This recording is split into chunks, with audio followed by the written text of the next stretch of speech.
Y ahí tenemos el término pandemia que ya está siendo utilizado por la OMS para declarar el estado de alerta pues, del COVID-19. En la parte izquierda, la famosa teoría del murciélago, de la sopa de murciélago mal cocinada que se maneja, de dónde provino el problema, y en la parte derecha, pues, la pandemia crónica universal que la mayoría de nosotros en la parte médica, pues, manejamos. Históricamente ya tenemos coronavirus desde antes, ahora ha presentado un nuevo cuadro, un poquito más agresivo, pero siempre ha existido. A partir del 2002 se han descubierto cepas virales que han causado muchas muertes, y en el 2012 también se presentó otro cuadro aparatoso. Inicialmente se llamó SARS, el siguiente MERS, y el que tenemos actualmente a finales del 2019, diciembre, el famoso COVID-19. Se descubrió, como decía el doctor, en una provincia lejana de China. Los médicos, al ver de que muchos pacientes presentaban cuadros respiratorios, alrededor de 27 pacientes desarrollaron una neumonía complicada, fueron sospechando de que no estaba bien algo y decidieron investigar. Y el problema estaba en uno de los mercados donde se consumían algunos animales. 27 casos de neumonías complicadas, y a partir de ahí se comenzó el brote. ¿Vale? Bien, esta es la parte de la explicación básica de por qué el virus es tan agresivo en comparación con los virus anteriores que surgieron a partir del 2002 y el 2012, y comparado con otros virus que ya existen, ¿verdad?, de otras enfermedades. Esa capa que vemos externa, llamada corona, por eso el nombre de coronavirus, y las propiedades que tiene en esa capa que la hace un poquito más compleja a la hora de crear una vacuna, ¿verdad? Esa capita y ese tipo de proteínas son lo que hace que el virus sea un poquito más agresivo, la replicación viral sea más alta. O sea, que de un paciente que ya está infectado, pueden haber demasiados pacientes alrededor que tengan el problema. Se habla de que aproximadamente en una célula, ¿verdad?, que es microscópica, se puede dar una reproducción viral de hasta 100 millones de copias, ¿verdad? Es uno de los virus un poquito más agresivos, y esto se debe también, además de su capita y de las estructuras que están alrededor, su peso y su tamaño, que son características propias del virus. ¿Cómo podemos identificar a un paciente que tiene el problema? No todo paciente que tiene catarro, que tiene gripe, es catalogado como sospechoso de coronavirus, tiene sus características propias. Y ahí en la parte médica nosotros establecemos porcentajes. Todo el mundo tiene fiebre, un 83%, pero la característica principal del paciente tipo sospechoso de coronavirus es tos seca. La tos seca inicialmente se presenta en las 24 o 48 horas, que posteriormente se va haciendo una tos insoportable, y al tercer día el paciente no puede tolerar y se pone un poquito más cansado y necesita atención médica. Entonces es una tos disneizante, que nosotros utilizamos ese término en medicina, que hace de que el paciente no tolere ni la caminata, ¿verdad? Es un cuadro muy agresivo, que no se compara con el catarro común que nosotros usualmente manejamos. Bien, los otros síntomas que están en la parte inferior son menos frecuentes, ya está el porcentaje: tos con flema, dolor de cabeza, dolor de garganta, puede tener rinorrea. Esos síntomas son muy inespecíficos, pero la característica principal de este problema es la tos seca, que hace que el paciente tenga la necesidad de buscar el hospital, y la fiebre que no cede con uso de antipirético, que el recomendado es el acetaminofén. Bien, esos son los exámenes que nosotros como médicos, una vez que tenemos el paciente, nos ayudan a establecer si es o no es sospechoso. Esa parte nos corresponde a nosotros, y en porcentaje vemos lo que nosotros debemos encontrar en cuanto a los exámenes que nosotros enviamos, y dentro de ellos está la parte radiológica, o sea, una radiografía de tórax para valorar la lesión que hace el virus a nivel del pulmón. Esta es una radiografía de un paciente que fue tratado en Asia inicialmente, ¿verdad? Es uno de los principales estudios que fue publicado y vemos las características de una radiografía de tórax que está siendo afectada por el virus del coronavirus. Esa radiografía normalmente debe de estar negra, ¿verdad? En los dos campos pulmonares. Si ustedes ven esas opacidades blancas, significa que hay algo muy agresivo en ese pulmón, y esta radiografía fue tomada aproximadamente en el tercer día después de haber sido infectado por el coronavirus. O sea, es un problema, y con esto no vengo a alertar, simplemente al final de la clase vamos a abordar el por qué hay que tener cuidado y las medidas preventivas, pero estamos tocando una vez que el paciente ha sido afectado. Vemos las lesiones pulmonares. Bien, esta es una tomografía de tórax y vemos la comparación entre una imagen y la otra. Vemos la agresividad con la que entra el virus. En la imagen A y B vemos en el cuadrito en rojo la lesión mínima y a las siguientes 24 horas una lesión de gran tamaño, que eso nos hace pensar de que el paciente no va evolucionando bien y se nos va a complicar. Los dos términos más usados en la parte médica es el sospechoso y el confirmado. Ahora, como les decía, no todo paciente que tiene un cuadro gripal, que tiene un cuadro respiratorio, médicamente nosotros lo vamos a establecer como sospechoso. No todos entran dentro de este contexto, porque tienen que llenar ciertos requisitos. Como les decía, además de los parámetros clínicos, o sea, los síntomas, tiene que ser sustentado por los exámenes de laboratorio y cumplir todas las condiciones. Para catalogarse como sospechoso debe de cumplir el principal criterio, que es provenir de una zona donde hubo casos confirmados, ¿verdad? En este caso, el principal problema de nosotros, les decía, era la migración.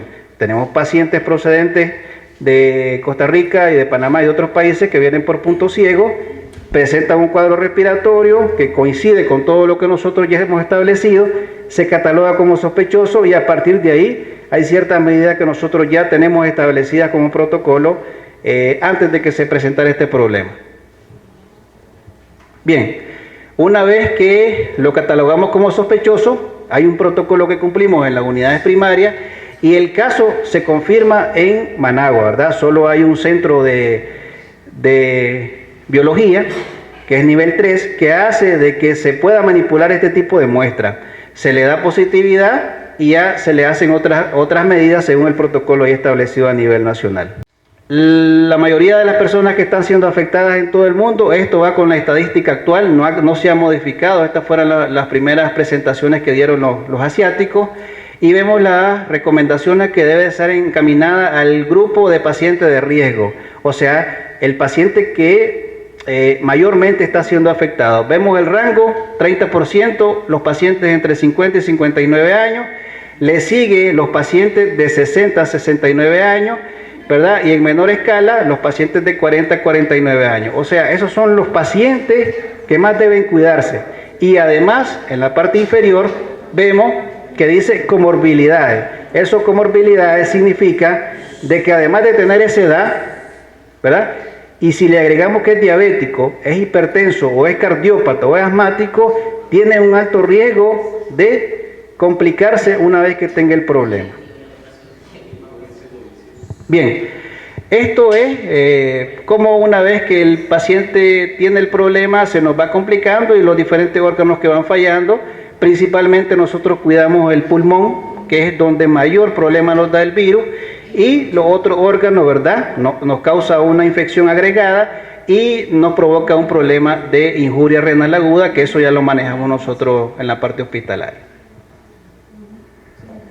Diagnóstico. ¿Cómo se hace el diagnóstico una vez que tenemos un paciente sospechoso? Se traslada, se le dan todas las condiciones, en este caso en Matagalpa y posteriormente en Managua, se extrae la muestra no es sanguínea, es a través de la nasofaringe, ¿verdad? Que se hace con hisopo, y esa ya hay gente capacitada para este tipo de recolección de muestras.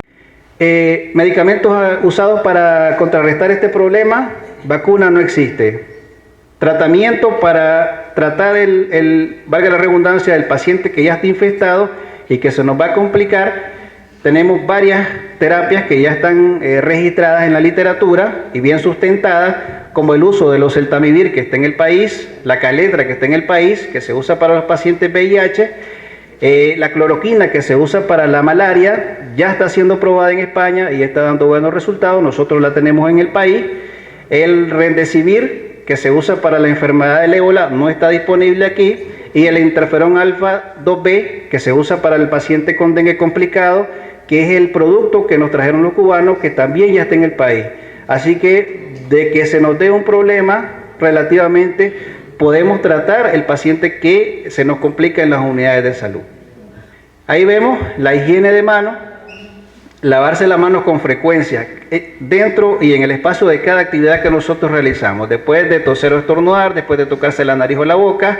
¿Por qué? ¿Por qué necesariamente tiene que ser así? Porque el virus entra a través de las mucosas, llámese boca, llámese nariz o llámese ojos. Entonces es necesario que nosotros hagamos esas medidas preventivas. No atraviesa la piel, solamente si cae el virus a través de la gotita de fluye, que es lo que nosotros sacamos a través de la nariz o del estornudo, cae en la piel, vive un cierto tiempo, pero no entra, no atraviesa la piel. Por lo tanto, nosotros tenemos que lavarnos las manos para tratar de evitar el contacto con las mucosas. La higiene de la superficie, sabemos que en las instituciones y en los lugares donde existe conglomeración de personas, existen objetos donde la mayoría utiliza, y es ahí donde está el problema. Si nosotros no nos movemos, el virus no se mueve. Entonces tenemos que tratar de mantener la higiene de esos lugares precisamente donde la mayoría toca, los lugares donde podemos abrir las puertas, los recipientes de mayor uso, y esos son los lugares donde ellos se mantienen ahí y tienen una sobrevida aproximadamente de 10 a 12 minutos. Bien, ahí recomienda de que si hay síntomas respiratorios debemos de buscar atención médica, la distancia social aproximadamente de 2 metros. Esto de los 2 metros se debe principalmente al tamaño y al peso de la partícula, porque más de 2 metros difícilmente va a tener sobrevida por el contacto con otro paciente. Bien, eso es la técnica recomendada por la Organización Mundial de la Salud. Son 11 pasos en la técnica para poderse lavar las manos y 8 pasos para el uso del alcohol gel. Ahí vemos la técnica adecuada como debe de ser, y ya está comprobada científicamente porque es esta técnica, ¿verdad? Que es la más aprobada, que la vamos a hacer en la parte práctica, y el uso del gel, que debe ser al 70%, que debe ser 3 cc aproximadamente, y que debe estar aproximadamente en la mano para que haga su efecto entre 30 y 40 segundos.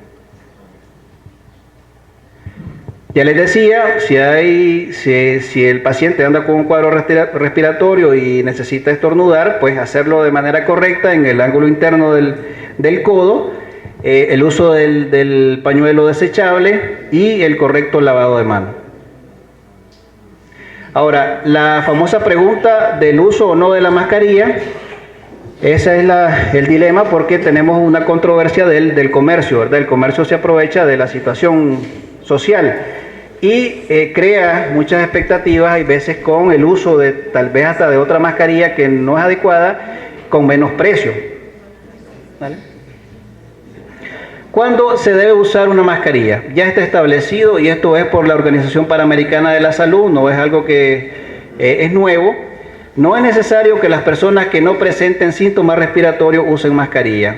Use una mascarilla si está tosiendo o estornudando, ¿verdad? Sea o no sospechoso de coronavirus. O sea, yo estoy con un cuadro respiratorio, ¿verdad? No se me haya confirmado, yo debo usar mascarilla para proteger al resto de las personas. Las personas sanas pueden usar una mascarilla solo si están cuidando a una persona con sospecha de infección. Las mascarillas son efectivas solo cuando se usan en combinación con la higiene frecuente de manos.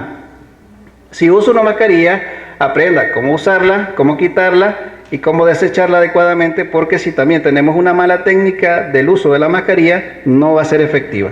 Aquí están las comparaciones entre los diferentes alcoholes. Comercialmente ya han salido varios. La recomendación médica es el alcohol al 70%, es el efectivo para la eliminación de bacterias y virus, ¿verdad?